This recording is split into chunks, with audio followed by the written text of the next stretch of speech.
Our story begins when his father slapped his girlfriend's backside right in front of the class. Instead of fighting, Marcus simply turned and walked away, even as she called him a coward. He just smiled. This manipulative girl clearly thought they were still living in his past life. In that previous life, he had recklessly rushed in to beat up the class bully, only to have the girl tell everyone Marcus was the aggressor. She even teamed up with the bully to frame him before the teacher, resulting in a disciplinary record that cost him his chance at the college entrance exams. The most absurd part? After graduation, she actually started dating that same bully and eventually married him. But now that Marcus has been reborn, there is no way he's going to ruin his reputation and his entire future for her sake again. We find him now in the teacher's office, listening to their blatant lies and finding the whole situation almost comical. In his last life, he had tried so hard to argue his innocence, only to fail every time. Back then, he didn't understand why the teacher wouldn't believe him, but later, he realized that this entire questioning was just a formality from the very start. The bully, Leo, was the son of the dean, and the homeroom teacher knew exactly which side his bread was buttered on. No amount of explaining would help Marcus. The other side was never going to be punished.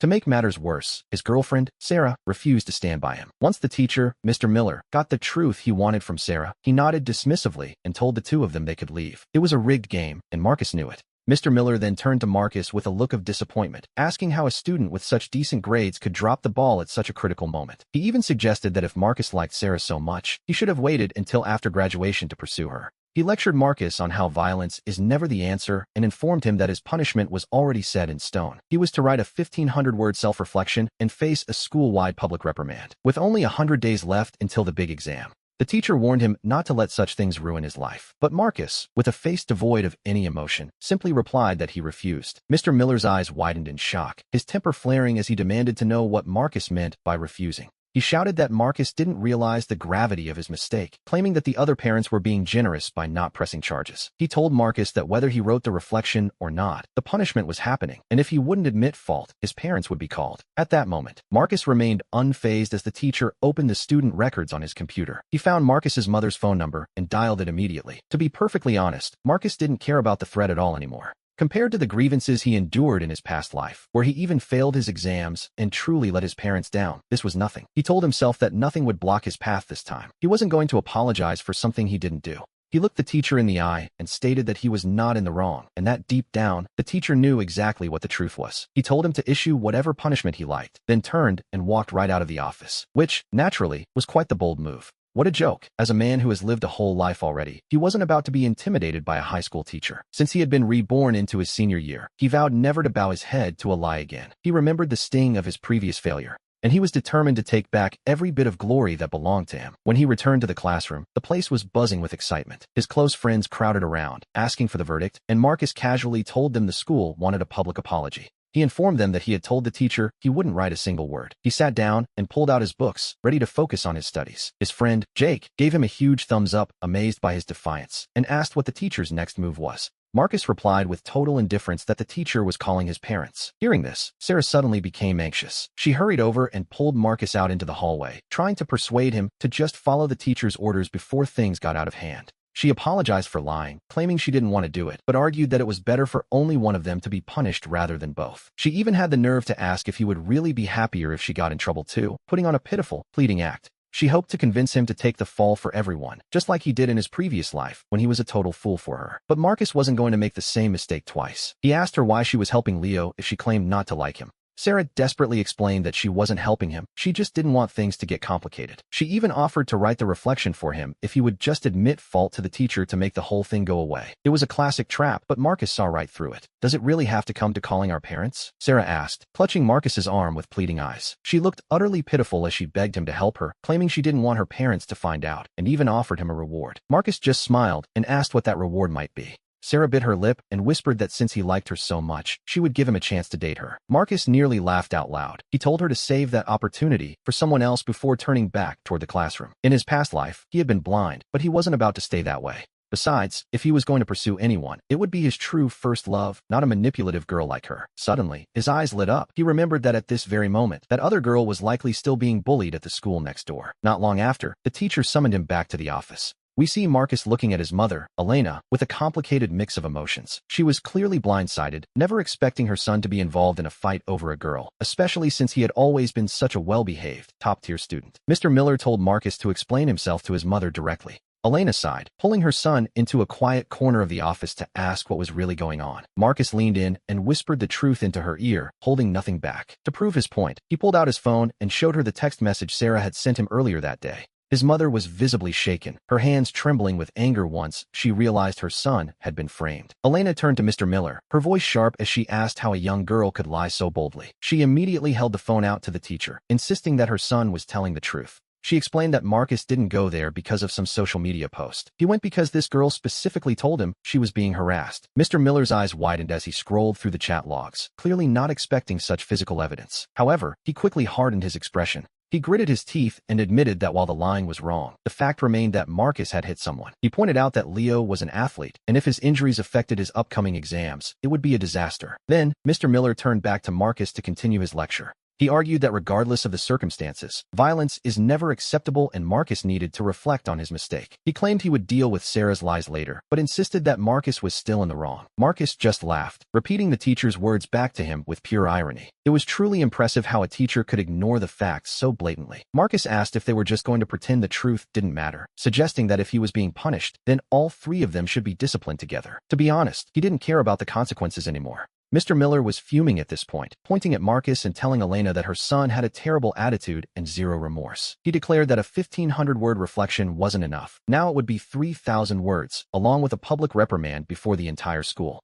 He claimed Marcus showed no sign of regret, but Marcus simply smiled and countered by asking if the teacher was certain Leo would actually be punished. He looked Mr. Miller in the eye and asked if he truly felt he was fit to be a teacher. This caused the man to jump to his feet in a rage. He shouted that Marcus was now insulting his superiors and told Elena that he was done trying to handle this. He decided to take the matter straight to the dean's office. Marcus scoffed, asking what the point was, since everyone knew Leo was the dean's son. He pointed out the obvious. The dean would never let his own son suffer any real consequences. This statement caused a total uproar. Half an hour later, in the dean's office, Dean Lewis sat with a stony face, claiming he had already heard about their disrespectful behavior in the teacher's lounge. He told Elena that they weren't even discussing right or wrong anymore, but rather her son's unacceptable attitude toward his teachers. He claimed Mr. Miller was so stressed his heart was acting up. He then feigned offense at the idea that he would protect his son from justice. The dean claimed he would punish his own son just as harshly at home, but insisted that Marcus must apologize to the teacher and read his 3,000-word reflection to the school. He called the situation extreme and suggested that if Marcus couldn't change his ways, the school couldn't keep him.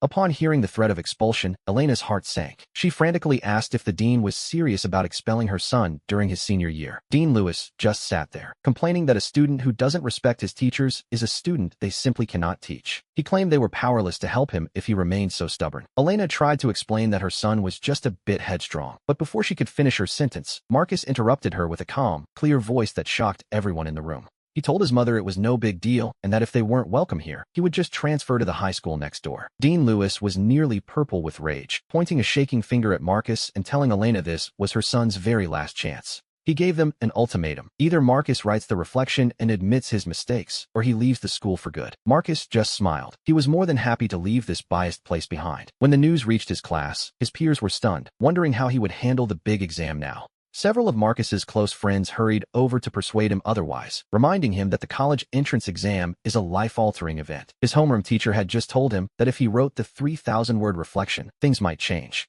The teacher suggested that the disciplinary action against Sarah could be reconsidered if he just cooperated. Sarah's friends chimed in, claiming the teacher wasn't even angry anymore until Marcus started arguing, and now Sarah was being punished too. They asked if he was happy now that Sarah was crying and her parents were being called in. One of them even asked if he was even a man, letting a girl cry like that. Suddenly, the room went silent as Vice Principal Miller coughed twice and called for Marcus to step outside. The other students watched with complex expressions as we see Marcus walking into the hallway for a private talk. He expected a civil discussion, but instead, he was met with a verbal assault, being told that even if a teacher wrongs him, he has no right to talk back. The vice principal asked if he thought his good grades made him special. He then barked that the school didn't need students like him and that if he didn't want to study, he should just leave. Marcus calmly replied, "Fine," which left the vice principal gasping for air in pure shock. To be honest, he had never encountered such a defiant student. In a fit of rage, the man told him to just drop out then. At that moment, Sarah's parents finally arrived, but instead of disciplining their daughter, they immediately began distancing her from the situation. Her mother pointed a finger at Marcus with a look of pure disdain.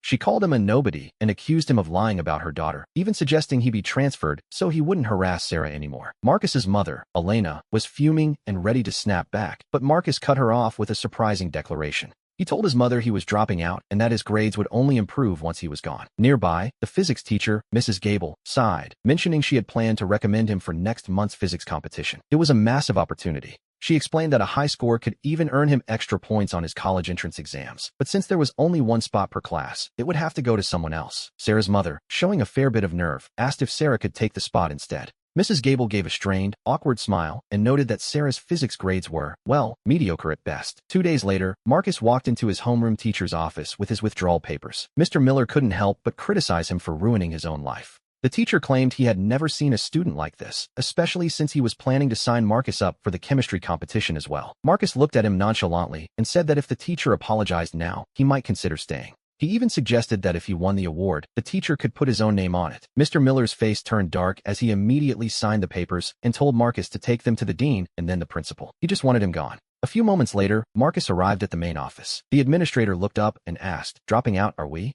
Marcus greeted Principal Lewis and asked for a signature on his withdrawal form. The principal frowned as he read the reason for leaving. Conflict with the English teacher, unable to continue studies. It was a bold statement, to say the least. The principal remarked that he must be the student who talked back to the teachers, noting it was a shame for a top student to leave like this. However, he felt that a student who gets into fights and disrespects authority simply couldn't be kept around. Marcus's lips curled into a slight smile as a sudden idea struck him. He mentioned hearing that the school was applying for a provincial model school status and suggested that if they needed his help to secure it, the teachers would need to apologize to him first. Principal Lewis rolled his eyes, shocked by the sheer arrogance of a student making demands. He had never seen such a lack of respect, so he immediately signed the papers and approved the withdrawal. Marcus then headed back to the classroom to pack his things. His desk mate, Leo, sighed and lamented that his life was over because he'd have no one to copy homework from anymore. Marcus laughed and told him he should try actually learning for once. Leo just joked that he was learned out already. We learned that in his past life, Leo was one of Marcus's few true friends. They had even ended up at the same university after Marcus failed his exams. It was actually Leo who had eventually told him the truth about Sarah's many deceptions.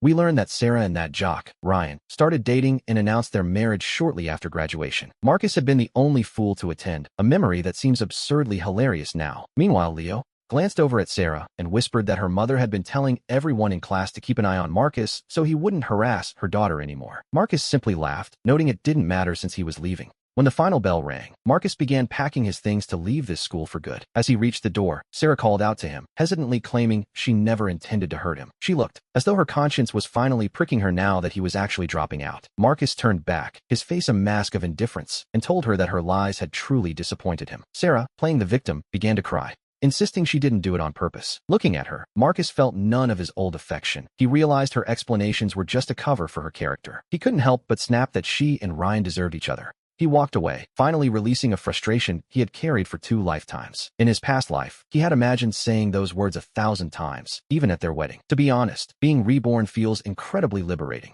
He no longer had to live a stifled life. Upon returning home, the first thing he did was open his computer and log into the school forum to find his popular web novel thread. He posted that due to personal reasons, he was dropping out and would have to pause his updates. Over the past few days, he had been writing this story just to see if he had any talent, but his transfer had come much faster than expected. Since he was leaving, there was no need to continue here. He posted a formal apology to his readers, and almost immediately, a flood of fans began begging him not to stop. Seeing the comments, he smiled to himself. It seemed he actually did have a bit of a gift for storytelling. By Monday, Marcus had successfully transferred to the city's second-ranked high school. While the facilities were similar to his old school, the graduation rates were slightly lower. As they drove, his father kept a stern face, grumbling about the trouble Marcus had caused and how lucky he was that this school accepted him. Soon they arrived, and because Marcus's grades were excellent, the paperwork was finished in no time. He was assigned to Class 4, the top science track, led by an English teacher named Ms. Turner. After the dean introduced Marcus and his impressive academic history to her, the administrator left, but Marcus had one small request. He asked to sit next to a girl named Maya. Ms. Turner was surprised and asked if he knew her. He claimed she was an old classmate, and with a smile, the teacher agreed as they walked to the room. They found the math teacher inside giving a quiz. Ms. Turner nodded politely and led Marcus to the front of the class. She smiled at the students and announced they had a new transfer student, inviting Marcus to introduce himself. Marcus stood tall and told the class his name was Marcus, claiming his grades were average but his character was excellent and that he never, ever started fights. Ms. Turner nearly laughed out loud at his bold irony. She told the class he would be joining them and pointed him toward the seat next to Maya. A quiet, bespectacled girl looked up briefly. This was actually Marcus's first time meeting her, and he could tell she was incredibly shy.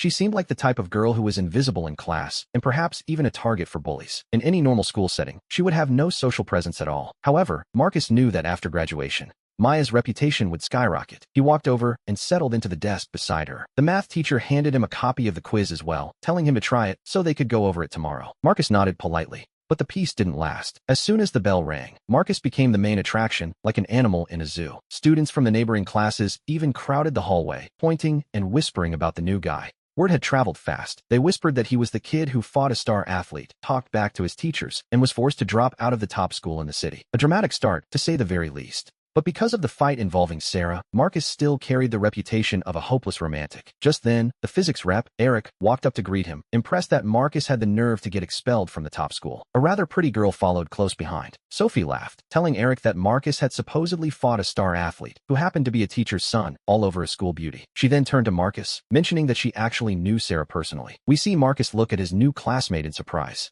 He asked how she knew her, and Sophie explained they were elementary school classmates. Marcus curled his lip, realizing his fresh start was already compromised. He hadn't even warmed his seat before his past was exposed. Sophie blinked at him playfully. She suddenly asked if he wanted to give up on Sarah and try dating her instead. The surrounding students burst into laughter, reminding her she already had a suitor named Justin. Sophie shot back that she never said yes to Justin, and besides, she had a soft spot for top students. She noted that a top 10 student from the city's best school would easily rank top 3 here. To be honest, she found him quite humorous, claiming his grades were average and that he never fought, despite his history. Sophie watched him with an expectant gaze. She even suggested she could pursue him, as he was exactly her type. Unlike Sarah, she claimed she'd be moved to tears if someone fought for her. Marcus studied Sophie carefully. For a high schooler, she was certainly a beauty who would only get more stunning with time. In a few years, she would surely be the envy of any college campus. However, a cold voice suddenly cut through the air, calling Marcus nothing but a pathetic simp who got expelled for a girl who didn't even like him. It was a harsh, unnecessary comment.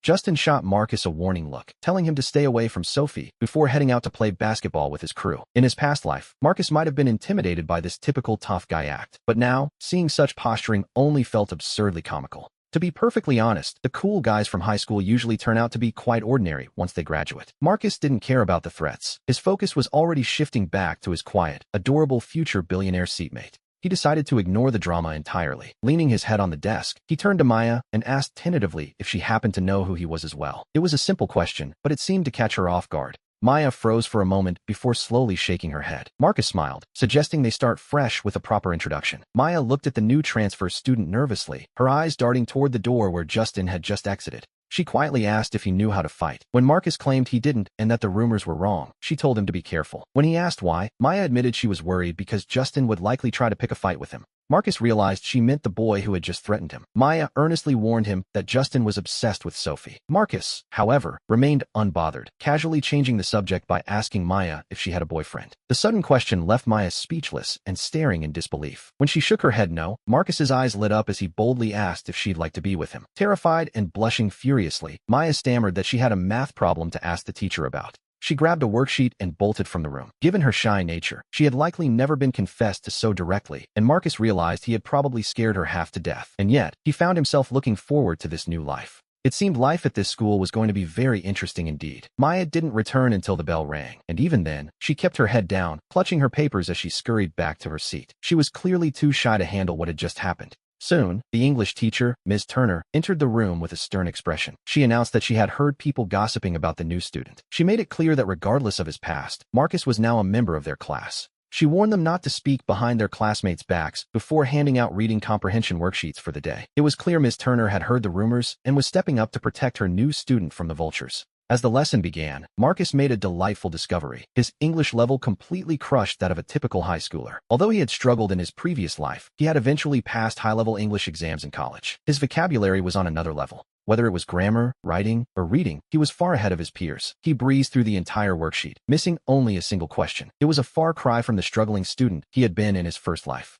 In his past life, Marcus had underperformed, scoring only 112 in English when he usually hit 125. But this time, he felt a surge of confidence that he could easily break 140. After all, he had two major advantages. First, he had spent years in college memorizing advanced vocabulary for exams. Second, he actually remembered the college entrance questions. Just then, Ms. Turner, the English teacher, called for everyone's attention to check their answers. She asked those with 5 or fewer mistakes out of 25 questions to raise their hands. We see about 8 students out of 48 raise their hands. It seemed the level here wasn't that far behind the city's top school. When she asked for those with 4 or fewer mistakes, 3 hands dropped, leaving only 5. These were the class elites. To Marcus's surprise, Sophie, the girl who had just flirted with him, was among those still holding her hand up. It turned out her English was actually quite impressive. When the teacher narrowed it down to 3 mistakes, only 1 hand remained. Miss Turner smiled and asked Sophie exactly how many she had missed. Sophie proudly replied that she only got 2 wrong. Miss Turner nodded in approval, noting that the test was quite difficult since it was compiled from actual past entrance exams. Suddenly, she turned her curious gaze toward Marcus, asking how he had fared, assuming a top student like him would do well.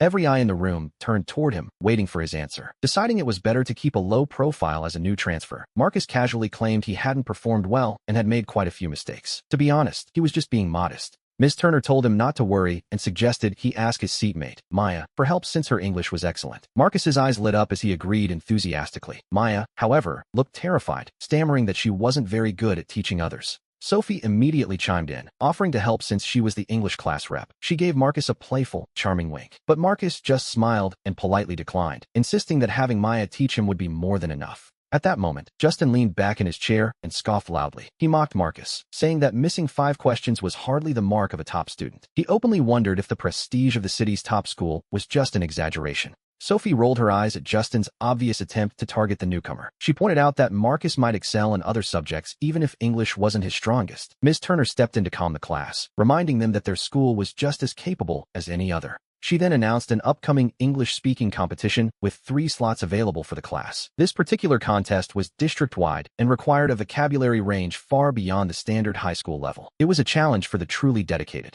There were certificates and even cash prizes for the winners, not to mention the honor it would bring the school. Hearing this, Marcus felt a spark of interest. He immediately raised his hand and declared that he wanted to sign up. Justin couldn't resist another jab, questioning how someone who couldn't even beat his own classmates expected to compete with the whole district. He argued it would be unfair to give Marcus a slot. Marcus simply smiled, asking Justin why he felt so targeted. Justin doubled down, claiming he just wanted the best students to represent the school. Ms. Turner decided they would see how many people signed up first. If there were more than 3, they would hold a small internal screening to decide. As the lesson ended, Ms. Turner walked over to Marcus's desk. She wanted to see his worksheet for herself to understand his actual level so she could help him improve. It was a kind gesture, though perhaps unnecessary in this case. Marcus handed it over, confidently telling her to make sure he was picked for the speaking competition because he was very strong. Ms. Turner gave a non-committal smile, but as she glanced down at his paper, she froze in complete disbelief. The entire worksheet was perfect, except for a single multiple-choice question. She looked at him, confused, asking why he said he did poorly when he only missed one. The classroom went silent as everyone stared at Marcus in shock. Marcus sighed with a look of pure sincerity, explaining that for him, missing even one question was an unacceptable failure. The class erupted in a frenzy of whispers. Even Sophie was impressed, realizing he truly was a top-tier scholar. Justin's face twitched as he glared at his own messy paper, muttering about Marcus being a show-off. Ms. Turner couldn't help but laugh at Marcus's dramatic standards. She told him he'd done a great job and encouraged him to keep it up. As Ms. Turner looked over the worksheet, her heart finally settled. The administration had described Marcus as a top-tier student, and though she briefly worried his English might be a weak point, it was now clear that he was exceptional. At the very least, his English was outstanding. But as Marcus tucked his paper away, he heard a girl behind him complaining about a web novel that had suddenly stopped updating, the very one Sophie had recommended from the other school's forum. A small crowd gathered around Sophie to discuss the hiatus, and even Maya couldn't help but pull out her phone to check the notification. Curious, Marcus asked if she read it too, and Maya, biting her lip, gave a shy, cautious nod. A student sitting in front of them, Justin's friend Leo, overheard and turned around to face the new transfer student. He asked Marcus if, coming from the city's top school, he happened to know who the mysterious author was. Marcus was genuinely surprised to find that everyone was reading it. Maya whispered that their teacher, Mr. Miller, had actually been the one to introduce it to the class a few days ago during a lecture. Leo explained that the teacher had mentioned a particularly interesting story on the city school's forum, and after checking it out, the whole class was hooked. It seemed Marcus's old school was full of hidden talents. It all made sense now. The sudden surge in readers was thanks to a teacher's recommendation. Marcus smiled to himself, thinking he should ask for Mr. Miller's opinion during the next class. If it was good enough, he might even try to get signed professionally. Suddenly, Sophie called out loudly, asking if Marcus knew the author personally. Every eye in the room fixed on him, assuming a top 10 student like him would surely be in the loop. Marcus simply smiled and said that yes, he knew him. The classroom erupted in excitement, with students claiming the story was good enough to be a TV show. Marcus played it cool, telling them it wasn't that big of a deal, but promised he would ask the author when the updates would resume. Facing this crowd of fans, he felt the true charm of being an author for the first time. He glanced at his quiet, wealthy seatmate, Maya, who was looking at him like a curious child, and promised to get the answers they wanted. The crowd eventually dispersed with a sigh of relief at the good news just as the bell rang. The next period was Chinese, and the teacher, Mr. Miller, walked into the room immediately asking where the new student was. Marcus raised his hand, and Mr. Miller nodded, noting that he remembered Marcus's name from the top rankings, though he pointed out that Chinese seemed to be his weakest subject. Marcus admitted that classical prose and reading comprehension were his struggles. In his past life, his Chinese score had been a modest 114, even when everything else went perfectly. As the lecture began, Marcus leaned over and whispered to Maya that her handwriting was beautiful, elegant, and refined, just like her. He even suggested she would look great without her glasses. Maya, having no experience with boys flirting, could only bite her lip and keep her head down, pretending she hadn't heard a word he said. Seeing her focused on her studies, Marcus didn't want to disturb her further. Instead, he pulled out his phone and began writing his next chapter. When the bell finally rang, Mr. Miller walked over and looked down at the phone in Marcus's hand. The teacher's expression darkened instantly when he realized Marcus had been on his phone the entire period. The surrounding students watched with bated breath, realizing the star transfer student had finally been caught red-handed. Marcus simply nodded, admitting he wasn't very fond of Chinese class. Mr. Miller, face grim, told him to step out into the hallway, leaving the classroom buzzing with whispers about what would happen next. Out in the corridor, Mr. Miller asked why he was wasting time when he knew Chinese was his weak point. Marcus smiled and confessed it wasn't actually a weakness. He just wanted permission to write his own material during class. Confused, Mr. Miller asked what he meant. Marcus handed over his phone, and as the teacher looked at the screen, he froze. He recognized the text immediately. It was the next part of the story he had been following. Mr. Miller stood there in total shock, realizing that the account logged in was indeed the author's. He took a sharp breath, completely blindsided by the fact that the student he was about to scold was the very writer he admired. His stern expression melted into a look of genuine admiration. After all, he truly enjoyed the story himself, or he wouldn't have shared it with the class. Mr. Miller chuckled, noting that while the writing was excellent, Marcus still had to attend his lessons. The college entrance exams were far too important to ignore, but Marcus quickly explained that his Chinese skills were actually quite strong. He promised to score above 140, urging the teacher to trust that he wouldn't gamble with his own future.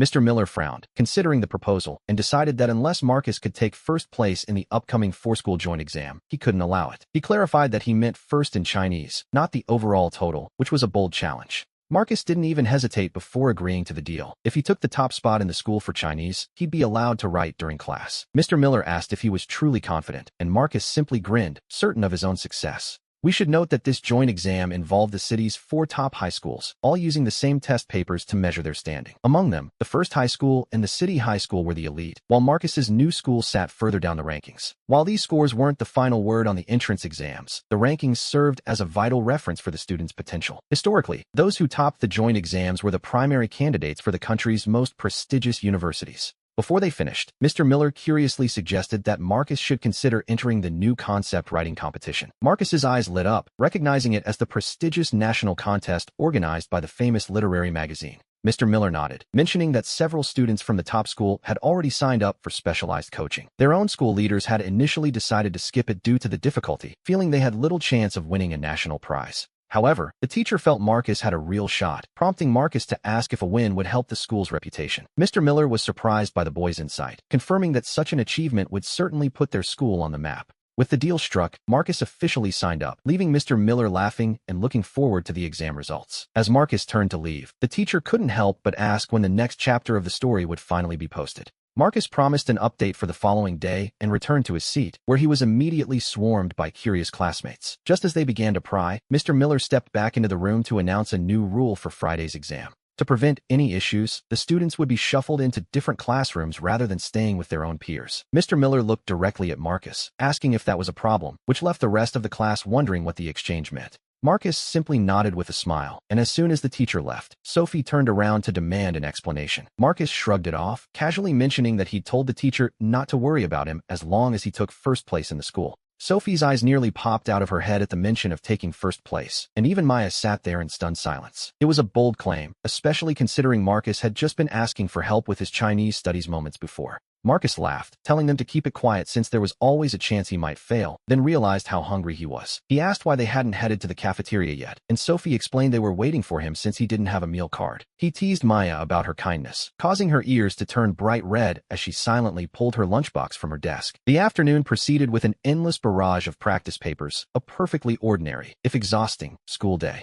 Suddenly, his phone buzzed with a message from his friend Jacob, who was shocked to find out Marcus had transferred to the other school. It seemed a photo of Marcus had already been posted to the campus forums, sparking a wave of rumors about his move. Jacob mentioned that his ex-girlfriend Sarah's classmates were in that same building, and more importantly, the story Marcus had posted was blowing up. With only 4 chapters out, it was already the talk of the class, with everyone complaining about the lack of updates. While the general public didn't know the author's identity, Jacob suspected Sarah probably did. Furthermore, the principal was now asking around about the writer after a visiting provincial official had seen the story and praised it endlessly. The school even wanted to keep a copy in the library as a permanent collection, and Jacob wondered if Marcus should come forward. However, before any decision was made, Sarah had already taken it upon herself to visit the teacher's office. Sarah told her homeroom teacher, Mr. Miller, that she knew exactly who the author was. Mr. Miller smiled, noting that she had arrived at the perfect time, as he suspected the story on the school forum was written by one of their own students, especially since a visiting official had taken such a liking to it. The principal now wanted to use this momentum to start a literary club and have the students share their writing process. Mr. Miller asked if the author was indeed in their class, and after a moment of hesitation, Sarah slowly nodded. Mr. Miller beamed at her,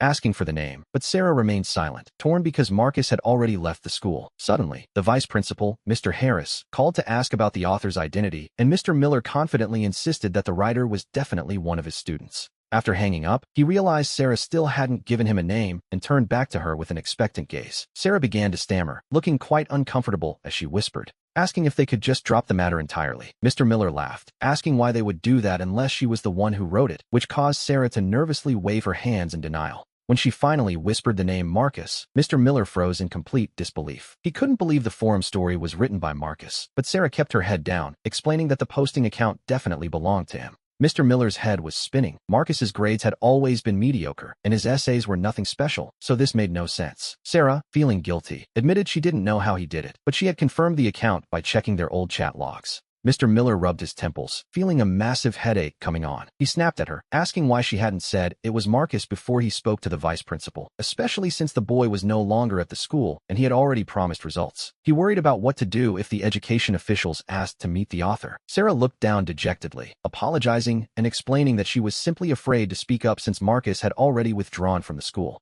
Mr. Miller was beyond frustrated, mostly because he had already bragged in the teacher's group chat about the student being in his class. It was a total embarrassment to realize the person they wanted to honor was the same student he had argued with before he quit. Gritting his teeth, Mr. Miller decided that since Marcus wasn't updating anymore, they should just pretend they didn't know who the author was. He told Sarah to keep quiet about Marcus and promised to find an excuse for the school leadership. Sarah seemed like she wanted to protest but held her tongue. After taking a moment to compose himself, Mr. Miller called Vice Principal Harris back, claiming there had been a misunderstanding after speaking with the student. He lied, saying the student had actually plagiarized the story and there was no more content, which was why they were too embarrassed to come forward. After hanging up, Mr. Miller breathed a sigh of relief, but he knew he had to stop the rumors in class to be safe. He hurried to the classroom just as the English teacher was about to start the lesson. With a forced smile, Mr. Miller interrupted to tell the students to stop worrying about the forum story and focus on the upcoming four-school joint exam instead. He urged them to strive for excellence in their studies, trying his best to put the whole literary scandal behind them. However, just as he turned to leave, a student shouted that the story had been updated only 5 minutes ago. Mr. Miller felt a jolt of shock, as if he'd been struck by lightning, frozen by the news of the update. The classroom immediately erupted as students pulled out their phones to check the forum for themselves. Sure enough, the story that had been silent for days had just posted a brand new chapter, leaving Mr. Miller standing there in a daze. A storm of panic surged within him, and he instinctively roared at the class, demanding to know why they were on their phones during a lesson. He ordered them all to hand over their devices after class, leaving the students terrified and confused by his sudden outburst. Once Mr. Miller left, the students began whispering in a cold sweat, wondering why their teacher had snapped so violently. Sophie, however, seemed to suspect the truth. She glanced at Sarah's troubled expression and immediately sent Marcus a secret message. She filled him in on everything that had just happened. Meanwhile, back in his office, Mr. Miller rubbed his head in despair, wondering how to handle the fact that the plagiarized story he just dismissed had suddenly come back to life. If he admitted Marcus was the author, he'd be confessing to his own lies. Yet if the school leaders insisted on meeting the boy, he'd be trapped. In a sudden flash of inspiration, Mr. Miller grabbed his phone and called the dean, Mr. Lewis, to handle the fallout. He decided to claim that he was actually the one writing the story all along, but Mr. Lewis wasn't buying it, pointing out that his previous lie about plagiarism made this new update impossible to explain. Mr. Miller was told he was on his own now. Gritting his teeth, Mr. Miller threatened to reveal that the dean's own son had conspired to bully Marcus out of school, which brought an icy silence to the other end of the line. Mr. Lewis, his tone turning cold, finally asked what he wanted. Mr. Miller suggested they contact the forum moderator to delete Marcus's account entirely, claiming it was a distraction to the students' studies. Meanwhile, over at the second high school, students were already buzzing with excitement as they noticed the story had returned. Phones were being pulled out everywhere as the update went viral, and a student named Jake even ran up to Marcus, asking if he could get the author to set a fixed schedule. Just then, Sophie let out a gasp of shock. The post had vanished into thin air, leaving everyone in a state of total confusion. Marcus frowned, sensing something was wrong, and checked his account only to find that his entire thread had been wiped clean. It was clear that Mr. Miller had followed through on his threat to silence the story. After all, the teacher had just warned them not to discuss the matter further. We returned to the classroom, where the math teacher cleared his throat to announce the upcoming four-school joint exam, emphasizing that they would be swapping classrooms for the test. He began handing out practice papers, some of which were from previous years. The teacher explained he had personally curated the questions and sent the class rep to distribute them. But the lesson was interrupted when the literature teacher, Mr. Reed, appeared at the door and asked Marcus to step outside for a moment. The class watched with curiosity as Marcus followed him into the hallway, where Mr. Reed whispered a question about why the story had been deleted. Marcus just gave a casual shrug, noting that no one had bothered to notify him. Mr. Reed mentioned that officials from the Education Bureau had actually praised the writing, making the sudden deletion even more baffling. Marcus realized then that because he had left his old school, they were trying to bury his success. Mr. Reed suggested that Marcus should simply start posting on the second high school's forum instead, where he'd be safe from his old teachers. He even hinted that if Marcus won the upcoming writing competition, the story might actually become a book. After returning to class, the math teacher announced a 5-minute break. As Marcus stood up to head out, Sarah ran over with a mischievous grin, claiming she knew a secret, before leaning in to whisper that she knew he was the author. Marcus asked if Sophie had told her, but Sarah just smiled triumphantly. In response, Marcus whispered back that he was planning to restart the story on their new school's forum, which made her clap her hands in delight. Suddenly, Marcus noticed that his notebooks and the pen he had borrowed from Luna were missing. When he asked her if she had taken them back, Luna remained silent, blocking his hand when he tried to reach for them. Marcus couldn't help but chuckle, asking his wealthy little deskmate if she was actually jealous of his chat with Sarah. Luna just huffed, telling him to go find Sarah if they were such good friends, looking quite adorable in her frustration. To soothe her feelings, Marcus opened his phone and showed her his forum account. Luna's eyes widened in shock, and before she could shout, Marcus gently placed a finger over her lips to keep their secret safe. He then explained everything, how Sarah found out and the real reason behind the fight at his old school. By Wednesday, during PE class, the teacher ordered everyone to run 1,500 meters, and Marcus watched Luna's awkward pace. He realized that her introverted nature likely came from being teased by others in the past. In that moment, he felt as though he had discovered a hidden treasure, a sweet, wealthy girl that no one else truly understood or appreciated. He decided then and there that he would be the one to look after her from now on. He ran alongside her on the track, and though Luna looked down shyly in her usual self-conscious way, Marcus simply asked what she wanted to drink. He told her that she really didn't need to care about those who laughed at her. Luna cautiously lifted her head, though her lingering self-doubt was plain to see, and she timidly asked if he would laugh at her too as the rest of the class finished their run. Marcus, Luna, and Sarah stayed behind to rest, and he eventually asked the girls if they wanted to play badminton. They both shook their heads, preferring to just sit for a while, but as they rested, the rest of the students were stunned by what Marcus did next. It was clear that Luna and Sarah were the type of girls who had been unfairly labeled by their peers. They weren't unattractive by any means. They simply lacked that typical, outgoing feminine charm that the others valued. Marcus took a moment to repost his story on the second high school forum, even adding a fresh chapter. But when he looked up, he saw Luna and Sarah walking away with dark expressions, Luna even wiping away tears as she went. He immediately gave chase to find out what had happened, but a red-faced Luna only gave him a look of pure grievance before running toward the school building. Sarah bit her lip in a difficult spot and followed her, but not before turning back to Marcus. She shouted that this was all his fault. Confused, Marcus caught up and grabbed Sarah's arm, demanding to know why Luna was crying. Sarah sighed, glancing at a group of girls playing nearby, and explained that they had seen him buying the girls water. Sarah had mentioned the water was for Luna, which immediately caused the other girls to start jeering. They mocked the idea of Marcus pursuing someone like Luna, making cruel comments about his poor taste and comparing the pair to a delicate flower planted in manure. His lip twitched in disbelief as he asked who exactly had called him manure. Sarah whispered that they actually called him the flower in that scenario. Marcus let out a frustrated laugh and demanded to know who said it, to which she named a girl named Sophie. Sophie and another girl named Chloe had been gossiping about Marcus's supposedly poor taste. Marcus told Sarah to head upstairs while he went to demand an apology, walking straight toward the group of girls who were still playing nearby. As he approached, Chloe and the others seemed to realize why he was there. Chloe offered a sheepish, awkward smile, admitting they might have accidentally made Luna cry. Marcus took a deep breath and sternly told them they needed to apologize. Knowing they likely wouldn't say it to her face, he suggested that Chloe and Sophie write an apology note instead. Chloe was stunned, asking if she really had to do it, and she began to argue out of a sense of petty jealousy.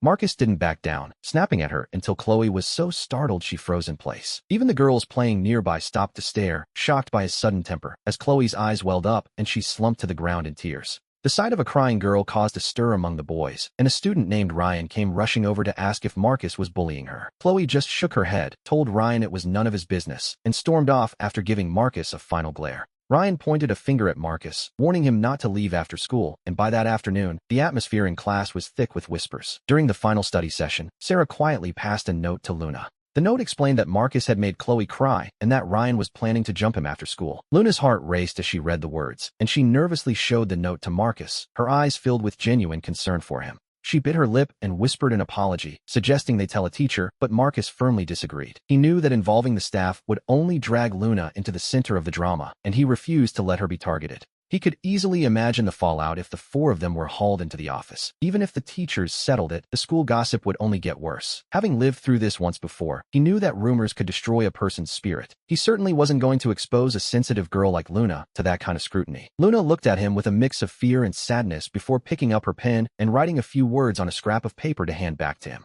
She offered to go and apologize to Chloe herself, hoping that would make Ryan and his friends back down and leave Marcus alone. Marcus let out a small, knowing smirk and passed a note back, jokingly asking his wealthy deskmate for a loan so he could hire some backup. To his absolute shock, he received a digital transfer 2 minutes later that was far larger than he expected. The balance on the screen was a staggering 286,000 yuan. Marcus was completely stunned. He had no idea his deskmate was a literal heiress. He asked if it was enough, and Luna simply asked if he needed her to get more from her mother, leaving him laughing in disbelief. This was beyond anything he had expected. Marcus quickly scrolled through his contacts, deciding his best bet was to message Mike. He told Mike that someone was planning to jump him after school and asked him to bring some backup to the front gates. He offered 300 per person just for showing up, plus 500 more if things got physical. Mike was floored, wondering if the students at Second High were really that tough. Marcus didn't hesitate to transfer 30,000 yuan up front, leaving Mike wondering if he was planning to hire an entire army. With the arrangements made, Marcus glanced over at Ryan, who was already glaring back at him. When the final bell rang, the entire class seemed to turn their heads toward the back of the room. Even Sophie, the class rep, couldn't help but walk over with a conflicted expression.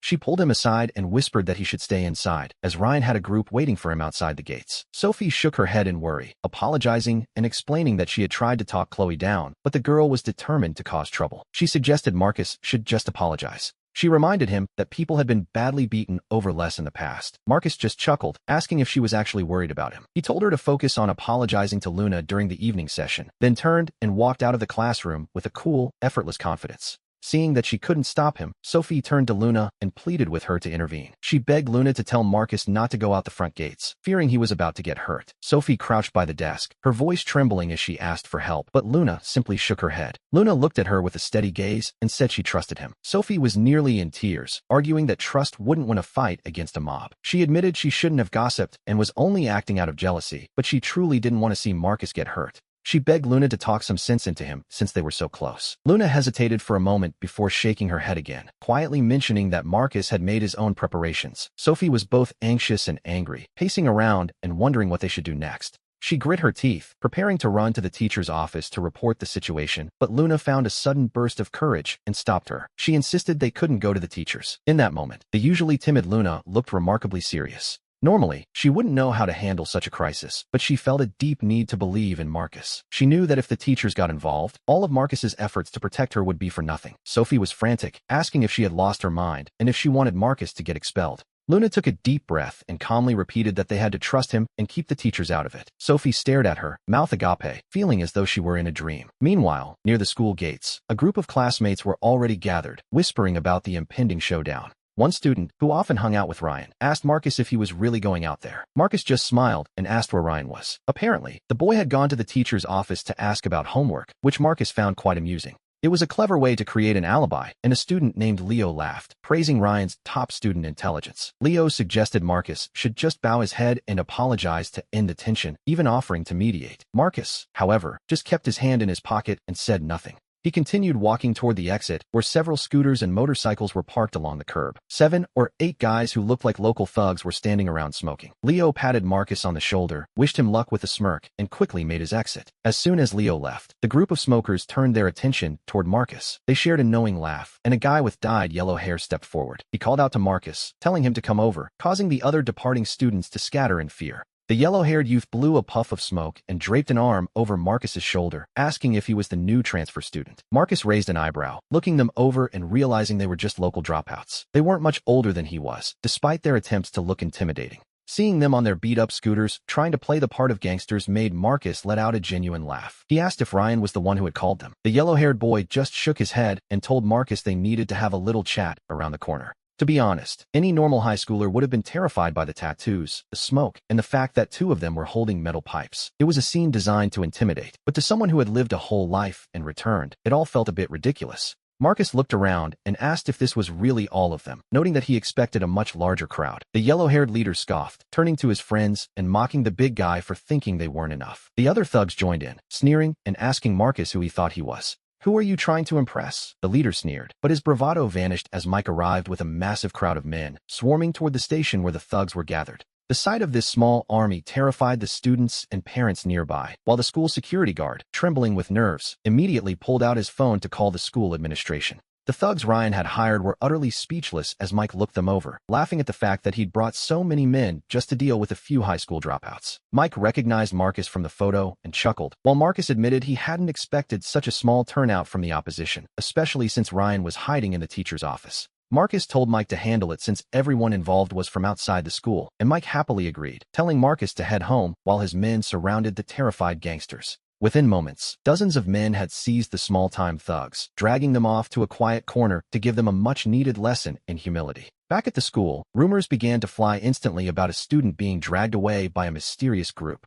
The dean, Mr. Miller, rushed out only to see the crowd disappearing around the corner, and he anxiously asked the security guard if any of their students had been hurt. The guard shook his head, noting that the student involved seemed to have left safely, which allowed Mr. Miller to breathe a sigh of relief before messaging all the teachers. He sent an urgent alert to the faculty group chat about the fight outside, instructing every homeroom teacher to check if any of their students were missing or injured. By the time evening study session began, Class 4 was in an absolute frenzy over a photo someone had snapped of Marcus being confronted by the yellow-haired thug. The students were stunned to realize Marcus was the one in control, having summoned a literal army of adults to back him up, instantly overshadowing Ryan's past reputation. Sophie sighed and passed a note to Ryan, who became so enraged after reading it that he slammed his books down, only to be summoned to the office for a reprimand. While Ryan was stuck writing a confession, someone in the classroom shouted that the famous web novel from their old school had just been posted to the local forum. The girls in class were buzzing with excitement, and Chloe turned to Luna with wide eyes, whispering about the author who had just transferred into their school. Chloe glanced at the empty seat next to Luna, and when Luna simply nodded in confirmation, Chloe blurted out Marcus's name, causing the entire room to erupt in shock.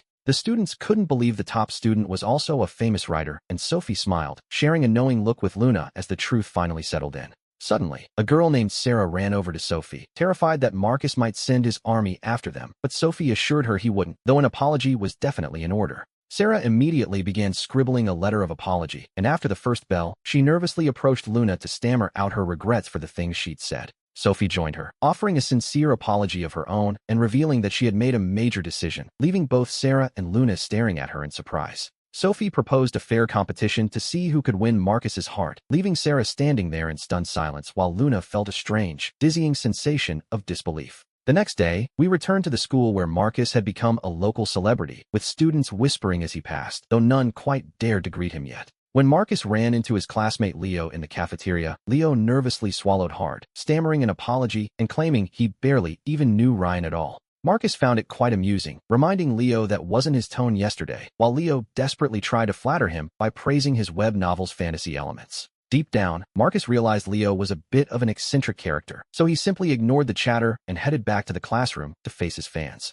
He finally came clean to his classmates, admitting with a smile that he was indeed the author, before noticing a mysterious breakfast and milk waiting on his desk. After Jacob suggested the English class rep might have bought it, Luna returned to the room, and Marcus playfully swapped his breakfast for hers with a grin. Luna frowned in confusion, asking why he was doing this, but Marcus simply told her not to let the milk go to waste. He personally handed the milk to her, and after a moment of deep thought, Luna came to the hilarious conclusion that he was trying to avoid paying her back. Marcus laughed, assuring her that while he wasn't exactly a saint, he would never scam her, promising to repay his debt in due time. Luna looked quite distressed, explaining that was her entire savings, so Marcus offered to cover all her expenses for the month as a compromise. He insisted she use his digital payment card, setting a monthly allowance of $1,000 despite her protest that $600 was more than enough. He told her that learning how to spend money was an important skill, and after he set up the transfer, Luna could only nod in a daze. The moment of peace was broken when the homeroom teacher, Ms. Miller, summoned both Marcus and Ryan to the hallway while the class watched with bated breath. Marcus maintained a perfectly calm expression, jokingly telling the teacher there was no fight and that he and Ryan were actually the best of friends. Ryan was utterly speechless at the audacity of the claim, especially when Ms. Miller sarcastically suggested they should sit together in class then. Both boys immediately shouted no in unison, and Marcus quickly added that they'd probably just spend the whole time chatting and ruin their studies. Ms. Miller noted that neither boy looked injured, especially Ryan, who had spent the previous evening hiding in the math office, so she decided not to call their parents. She gave them a stern warning to stay out of trouble, and Marcus responded with a polite, knowing smile that suggested he understood perfectly. Before leaving, Marcus surprised her by asking to join the English-speaking competition, prompting Ms. Miller to send Ryan away so she could speak to Marcus alone. Ms. Miller asked if Ryan was bullying him and forcing him to keep quiet, so Marcus reported the school gate incident with the precision of a professional informant. Upon hearing this, Ms. Miller was momentarily stunned, realizing that their best friend's claim was a complete sham, but before leaving, Marcus even offered her some advice. He suggested she tell the school leaders that those thugs were just there for his cousin's birthday and happened to be passing by, a suggestion that actually made Ms. Miller laugh. Marcus smoothly followed up by telling her she had a beautiful smile, a bit of charm that the teacher wasn't quite prepared for. She playfully kicked at him, telling him to get back to morning study, but it was clear his flattery had worked and she wouldn't be pursuing the matter further. A moment later, Ms. Miller stood before the class to announce that the four-school joint exam was scheduled for tomorrow, and she would be distributing the admission tickets soon. She also mentioned the English-speaking competition, noting that since only 3 students had signed up, Luna, Sophie, and Sarah, there would be no need for a preliminary screening. To be honest, it saved everyone a lot of trouble. She told the 3 girls to start preparing and reminded the class that each group needed at least 2 performances for the New Year's Gala. Meanwhile, over at First High, the atmosphere was reaching a boiling point as rumors spread that the famous web novel had resurfaced on Second High's forum. Students whispered that a transfer student was the author, and since Marcus was the only senior to transfer recently, the connection seemed obvious. Suddenly, the chatter died down instantly because Vice Principal Miller was standing at the back door, having overheard the entire conversation. He frowned, demanding to know who had moved the novel from their forum over to Second High, leaving the students staring at each other in stunned silence. When no one spoke, Vice Principal Miller's face darkened as he called for the class monitor to step forward. The monitor, Leo, stood up with a bitter smile, admitting he had no idea who the author was or how the move happened. The vice principal was skeptical, questioning how it was possible that no one knew when he'd been told the author was a student in this very class. The classroom erupted into chaos at that revelation, with everyone wondering if it really was Marcus after all, while Vice Principal Miller stood there looking quite perplexed. He explained that their homeroom teacher, Mr. Song, had claimed to have found the student and stopped the novel to protect their grades, but the students just shook their heads. That was when Sophie stood up and dropped a bombshell. She confirmed it was Marcus, as she had heard a school official praising the work before Mr. Song hushed it up. Vice Principal Miller's expression turned grim as he told them to continue their studies before storming out of the classroom. He had heard enough, and it seemed a certain teacher had some explaining to do. The moment he was gone, the class exploded with excitement, crowding around Sophie to confirm that Marcus was indeed the author. At that same moment, Mr. Song was in the faculty office organizing papers when the vice principal marched in. The other teachers looked up in surprise as a visibly frustrated Vice Principal Miller stood at the door and summoned Mr. Song into the hallway for a private talk. He wasted no time, asking if it was true that the novel was now being updated on Second High's forum. Mr. Song broke into a cold sweat, realizing that simply banning Marcus's account hadn't stopped the boy at all. Vice Principal Miller pressed him, pointing out the discrepancy between Mr. Song's story about academic focus and the student's claim that the author was the boy who dropped out. Mr. Song could only offer an awkward, stammering laugh, but the vice principal wasn't in the mood for excuses, accusing him of intentionally hiding the truth because of their personal conflict. It was a messy situation, to say the least. He berated Mr. Song for making things difficult, asking why he couldn't have just been honest about the author's identity from the start. Now, the school's reputation was on the line, and the vice principal had no idea how to explain this to his superiors. He had already told the Education Bureau that the hiatus was for the students' studies, and with officials visiting Second High soon, the timing couldn't be worse. We see here that the rivalry between the local high schools was about to get very complicated. The schools were competing for a prestigious provincial title, and they couldn't afford a scandal. So he ordered Mr. Song to either get the novel deleted or convince Marcus to bring it back to First High. Mr. Song stood there, mouth agape, completely overwhelmed. Vice Principal Miller reminded him that his senior teacher certification was up for review this year, and if the school became a laughingstock, the consequences would be severe. He demanded a swift resolution before the news spread any further. He suggested it would have been better to claim the author was an outsider from the start, leaving Mr. Song to grit his teeth and promise that he wouldn't let the school lose face. It was a tall order, considering how things had ended with Marcus. Vice Principal Miller nodded in satisfaction, finally feeling he had made his point, before turning on his heel and walking away with his hands tucked behind his back. The students exchanged uneasy glances until Sophie finally raised her hand, offering to help, while others whispered about Sarah being a better choice since she was closer to Marcus. Mr. Song asked her to find out why the novel was no longer being updated at First High and to convince him to bring it back, but Sarah hesitated, pointing out that Marcus was a second high student now. The homeroom teacher simply smiled and urged her to try anyway, suggesting she tell him that all his old classmates were dying to read the next chapter. Later, Ryan messaged Marcus to say the teacher was sending Sarah to win him back, but Marcus just jokingly replied that he had already deleted the girl's contact info. Sure enough, a friend request from Sarah popped up a moment later, which Marcus rejected without a second thought before turning to the wealthy and adorable Luna sitting beside him. When Luna pouted that she was out of money for their Saturday movie date, Marcus laughed so hard his stomach hurt, offering to pay instead, though she insisted on using her family discount card. She sat there in a daze for 10 minutes, her mind struggling to keep up, before whispering to herself that using a family card didn't really count as her treating him. Marcus was nearly grinning at her sheer cuteness when the chemistry teacher noticed his distraction and called him out in front of the entire class. He stood up and claimed he had just discovered a secret in a chemistry equation involving barium and sodium that spelled out banana, making the whole class burst into laughter. The teacher told him to save his scientific discoveries for after class, and soon enough, the lunch bell rang, bringing Sophie scurrying over to Marcus's desk. She teased him for being heartless after Sarah complained about the rejected friend request, but Marcus coldly brushed it off and invited Luna to go grab lunch instead. Sophie was left stunned by the blatant snub, while another student, Jake, told her to let it go, suggesting Marcus simply preferred Luna's company anyway. While waiting in the cafeteria line, Marcus noticed Luna looking at him with watery eyes and asked her friend, Sophie, what could have possibly upset her so suddenly.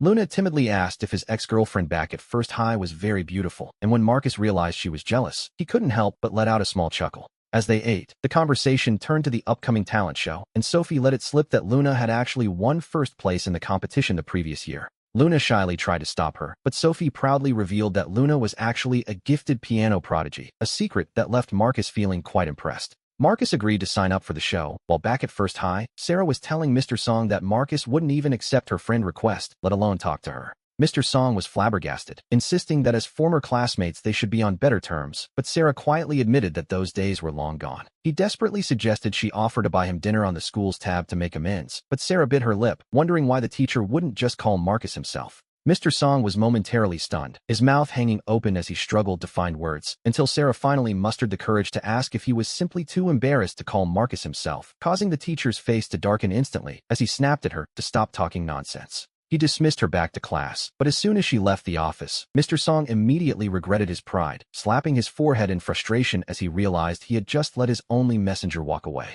After searching the school records, he found Marcus's number but couldn't bring himself to press the call button. Instead, he summoned Marcus's former deskmate, Jacob, who soon arrived and stood stiffly in the office while the teacher forced a smile. Mr. Song asked if Jacob was still on good terms with Marcus, suggesting he convince the boy to stop posting his novel at Second High and either return to First High's forum or wait until after the college entrance exams, shamelessly claiming he was only worried about the boy's grades. Jacob, playing dumb, pointed out that since Marcus had already transferred, his grades shouldn't be the teacher's concern anymore, and besides, writing for First High would be just as distracting as writing for Second High.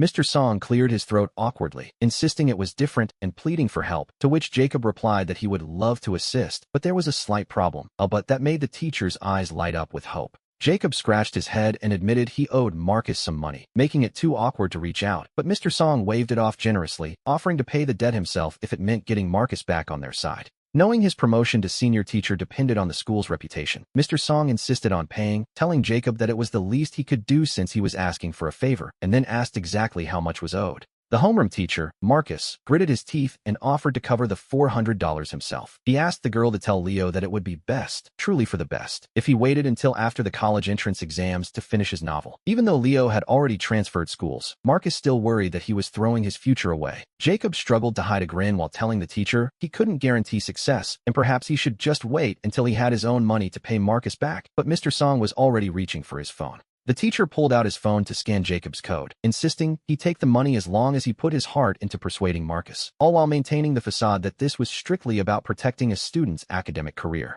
Jacob thanked him and promised to try, and once the $400 hit his account, he hurried out of the office, immediately sending Marcus a message once he was safely out of earshot. He told Marcus he had just made a killing, laughing about how Mr. Song was so desperate he paid $400 to stop the novel, which only made Marcus smirk and decide to post a new chapter that night just to celebrate. That evening, while everyone else was cramming for the four-school joint mock exam, we see Marcus researching how to register an online shop, remembering that a massive e-commerce wave was about to hit the market in a few years. He knew he wasn't the very first to the party, but he was early enough to catch the peak of the trend before it crushed traditional retail, and rather than building a long-term brand, he aimed for a quick profit in a niche market. He decided on a rather unconventional industry, selling specialty lingerie, and since he had recently turned 18, he finally met the legal requirements to open his own digital storefront without needing a guardian's help. Suddenly, a message from Jacob popped up asking if Marcus had been hacked, because in Jacob's mind, Marcus was a straight-laced science prodigy who would never, under any circumstances, be associated with such provocative products. Marcus laughed it off and explained his business plan, even sending over some product photos to get Jacob's opinion on the inventory, since he didn't have many friends he could trust with such a unique secret. By 10:30 that night, he had finished setting up his shop and uploading the photos, finally turning to his schoolwork for a quick review before bed, and the next morning, he arrived at the classroom just as the proctors were walking in. His friend Mike asked how he felt about the upcoming Chinese exam, and Marcus confidently replied that he expected to be at the top of the grade, only to be interrupted by a familiar, cold voice warning him that he'd better not get caught cheating. Marcus was momentarily stunned to see that the proctor was none other than Mr. Miller, the dean from First High. We soon learned that for this joint exam, teachers from the four schools were swapped to prevent any local favoritism. Mr. Miller coldly ordered everyone to put away their study materials, warning them that if he caught anyone with a cheat sheet or copying, he would confiscate their papers immediately. He noted that while he didn't know how Second High handled things, at First High, cheating meant an immediate call to one's parents, all while shooting a pointed glare at Marcus. Once the papers were distributed, Marcus began writing without a second thought. Over an hour passed in a flash, and Marcus raised his hand with a faint smile, asking if he could turn in his paper early. He glanced at the classroom clock and saw there were still 45 minutes left, seeing no reason to waste time sitting there. However, Mr. Miller gave a dry laugh and told him it was far too early. He reminded the class that according to the rules, no one could leave until 30 minutes before the end of the exam. Marcus waited until exactly that 30-minute mark to hand in his work and leave. Mr. Miller took the paper and followed him out, pulling him aside for a private chat in the hallway. Frowning, Mr. Miller asked if Marcus was truly the one writing that novel on the First High forum, remarking that he'd never heard of the boy having such a talent before. Marcus simply smiled and mentioned that he heard the Education Bureau leaders had praised his work, suggesting the dean remind them that he was now at Second High. Mr. Miller's face darkened instantly, snapping that a little praise had clearly gone to the boy's head. He lectured Marcus, saying the college entrance exam was the only thing that mattered and that wasting time on such trivial hobbies was a tragedy. Marcus calmly agreed with everything he said, which, naturally, only irritated the man further. Marcus then excused himself, joking that he needed to get back to writing since the Education Bureau leaders were likely waiting for an update. Mr. Miller was absolutely fuming as he watched the boy walk away. In a fit of pique, he pulled out his phone and sent a message to Marcus's former teacher, Mr. Song. He told Mr. Song that his former student was becoming insufferable and that the stinking novel situation needed to be handled immediately. Mr. Song replied that since Marcus refused to delete it, the school should host its own literature competition. He figured that with so many students at First High, someone was bound to be better than Marcus. Mr. Miller's eyes lit up, thinking this was a brilliant way to overshadow the boy's popularity and reclaim the school's dignity. He promised to suggest it to the principal immediately, and to be honest, First High moved with impressive speed once they had a target in sight. By the time the Chinese exam ended, the homeroom teachers had already distributed the notice about the new novel writing contest. There were gold, silver, and bronze medals promised, with the principal himself presenting the awards. The winning works would even be archived in the school library as permanent collections. Since the activity included both freshmen and sophomores, many students responded enthusiastically and began posting their own stories on the school forum. Word of this competition soon reached Marcus and his friends while they were having lunch. His friend, Leo, looked at Marcus with a mix of curiosity and amusement. Leo laughed, saying the whole situation was quite interesting before the group shifted their conversation to the exams they had just finished. Marcus suggested they prepare for an essay topic regarding environmental governance. He had a feeling it would appear on the next test, given how often it had been in the news lately. He mentioned that recycling and environmental protection were hot topics, and Leo couldn't help but praise him, calling him a true top-tier student. Sarah, who was eating nearby, pulled out her phone and asked if everyone from First High was capable of predicting exam questions like this. Marcus chuckled, saying his predictions were usually quite accurate, though he couldn't speak for others. He then reminded Sarah not to stand him up for the movie they had planned for the next day. That afternoon, as the bells rang for the end of the science and English exams, the proctors began collecting the papers. The students stood up and stretched, exhausted after a full day of intense testing. When Marcus returned to his classroom, Leo was waiting by the door, looking as excited as if he were meeting a celebrity. Several girls nearby also began cheering as Marcus walked in, shouting that he had been right. The English essay topic had indeed been about environmental protection, exactly as Marcus had predicted. He smiled modestly, claiming it was just a bit of good luck. Sarah also returned to the room, happily telling Leo how easy the essay had been thanks to the tip. Just then, their English teacher, Ms. Lane, entered the room and announced that she wouldn't be giving them any extra homework over the weekend. She then asked if they had heard about the literature competition First High was organizing. Many students instinctively turned their heads to look at Marcus in the back row. Ms. Lane explained that Second High wouldn't be doing a writing contest. Instead, with only 100 days left until the big exam, they were forming study groups. Each group would have 4 students, ideally each specializing in a different subject so they could help one another improve. However, at that moment, Marcus raised his hand and shared a thought. He pointed out that while many schools use the 4-person study group model, the results were often disappointing. He suggested a more flexible approach where the group size wasn't fixed. He proposed a system where students could give mini lectures on their best subjects, allowing others to attend if they found the topic useful. This way, everyone could play to their strengths. After all, teaching others is often the best way to solidify one's own knowledge. He explained that students with specific weaknesses could seek out the best mini-teachers rather than being limited to their own small group. This idea was met with nods of approval all around. Leave it to a top student to hit the nail on the head. And so, Friday ended with laughter and cheers. Clearly, the arrival of the weekend had put everyone in a fantastic mood, though what happened next was quite surprising. We see Sarah, our resident hidden heiress, heading home on a public bus. It's no wonder that after graduation, her classmates were shocked to learn just how wealthy her family actually was. In the blink of an eye, Saturday morning arrived. Marcus had arranged to meet Sarah at the mall at 2 in the afternoon, and he had prepared thoroughly for this date. Not only did he buy 2 cups of milk tea, but he also picked out a delicate little bracelet as a gift. A short while later, he spotted a familiar figure. Sarah appeared wearing a simple white dress and carrying a small matching handbag. Standing at 5'4" in a pair of modest heels, she looked remarkably elegant. Although she wasn't wearing any makeup yet and hadn't learned how to style herself, the potential for her natural beauty was already quite clear. She hadn't even taken off her glasses, and this was the first time Marcus had seen her without her school uniform. Sarah asked in a shy, small voice if she looked okay, nervously fidgeting with her fingers. Marcus couldn't help but chuckle warmly at her modesty. He told her she looked lovely before handing over the milk tea and the gift. Sarah tried to decline at first, but Marcus simply pressed the box into her hands with a smile. He encouraged her to open it, mentioning that they could always exchange it if it wasn't to her liking. Sarah carefully opened the box. She froze for a moment, completely stunned by the gesture. Marcus smiled and offered to help her put it on, and before she could even react, the bracelet was already on her wrist. He then took her hand and led her into the mall. For Sarah, this was clearly a day of many firsts. It was her first time holding hands with a boy, and she shyly tried to pull away at first, but Marcus held on firmly. Eventually, she gave in and followed him obediently, her head bowed in embarrassment. They made their way to the 4th floor, which was crowded with people enjoying their Saturday at the cinema.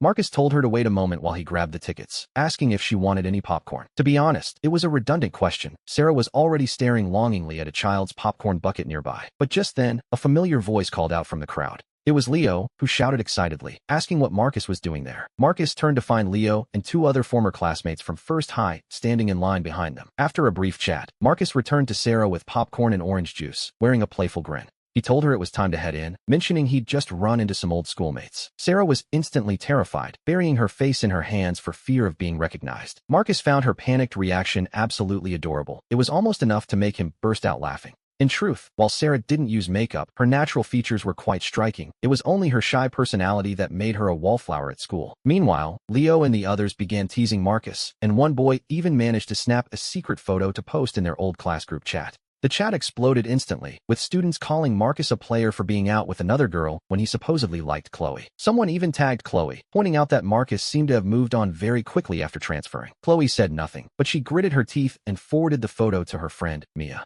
Mia was shocked, asking where the photo was taken. She scoffed, telling Chloe that the girl in the photo was someone everyone at school used to laugh at. She couldn't believe Marcus would settle for her. Mia then went on a long rant, telling Chloe everything she knew about Marcus and Sarah. Unaware of the digital storm, Marcus and Sarah were settled into a quiet corner of the darkened theater. Marcus leaned in toward her, the flickering light of the screen reflecting in his eyes as the movie began to play.